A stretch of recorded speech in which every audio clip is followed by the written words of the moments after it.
We are bringing people here. We are competing with other states. There's, I think, 7 or 9 states in the United States that offer zero income tax. And what is amazing is what they find when they come here and they see that everything that they heard about Puerto Rico is not true. That Puerto Rico is now lifting, is again in the way up, and they are putting their money here. You have Nick Prouty. You have John Paulson. You have many people, many important people in the financial world in the United States investing huge money in Puerto Rico. Well, what happens with your relationship with the United States government when you have guys like John Paulson so publicly investing so big in Puerto Rico, and you could have politicians in New York like Chuck Schumer picking up the phone and saying, John, you leave this state, we're going to have a problem. Are you ready to hurt your relationship with U.S. politicians? No, I think it's a competition issue. What I should do when a company from Puerto Rico go to You Can Beat Zero offer of New York?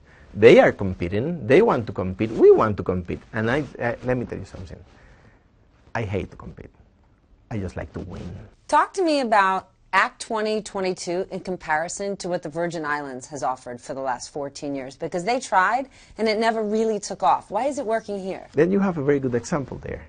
Our friends, our neighbors, USVI, they tried for 14 years and no one's took a look at it.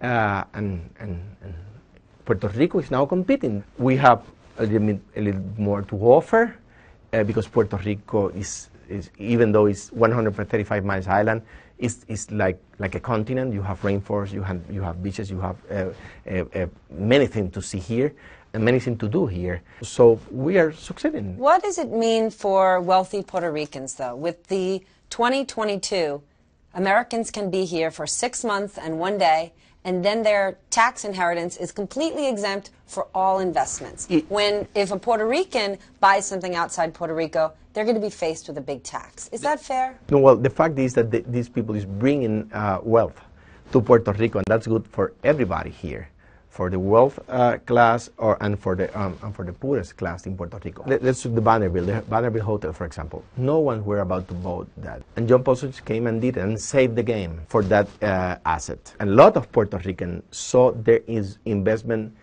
getting to shore because they had this investor that came here. We need to share wealth, not poverty. We need to bring wealth to Puerto Rico. We need to create wealth, to have wealth to share. The other way is to share poverty. And I'm not here to share poverty. I'm here to share wealth.